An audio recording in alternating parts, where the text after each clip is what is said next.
భారతదేశం యొక్క స్వదేశీ డ్రోన్లు అంటే ఇప్పటివరకు కొన్ని డ్రోన్లను తయారు చేసింది దీనిలో భాగంగా. సో ఆ డ్రోన్లు ఏం అని చూసినట్లయితే తపస్, ఈ తపస్ BH-201 అనేది DRDO తయారు చేసిన మీడియం ఆల్టిట్యూడ్ డ్రోన్ అండి, మీడియం ఆల్టిట్యూడ్ డ్రోన్.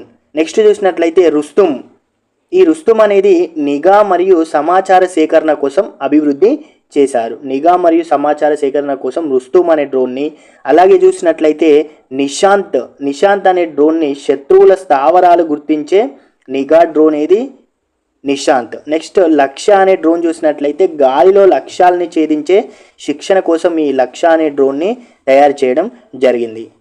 సో మన భారతదేశ స్వదేశీ డ్రోన్లు ఏంటి అండి, తపస్, రుస్తుం, నిశాంత్, లక్ష్య. సో ఇక్కడ మనం రెండు ముఖ్యమైన విషయాల్ని గుర్తుపెట్టుకోవాలి. ఏంటి అంటే మన భారతదేశంలో మొట్టమొదటిసారిగా యుద్ధ విమానంలో ప్రయాణించిన రాష్ట్రపతి ఎవరు అంటే APJ అబ్దుల్ కలాం గారు. మొట్టమొదటిసారిగా యుద్ధ విమానంలో ప్రయాణించిన రాష్ట్రపతి ఎవరు, APJ అబ్దుల్ కలాం గారు. అలాగే ప్రస్తుత రాష్ట్రపతి ఎవరు, ద్రౌపది ముర్ము గారు. ద్రౌపది ముర్ము గారి పేరు మీద కూడా ఒక రికార్డ్ అనేది ఉండడం జరిగింది.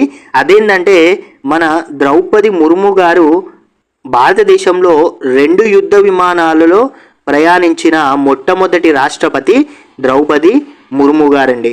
యుద్ధ విమానంలో మొదటిసారి ప్రయాణించిన రాష్ట్రపతి APJ అబ్దుల్ కలాం గారు అయితే మొట్టమొదటిసారిగా 2 యుద్ధ విమానాల్లో ప్రయాణించిన వ్యక్తి ఎవరు అంటే రాష్ట్రపతి ఎవరు, ద్రౌపది ముర్ము గారండి.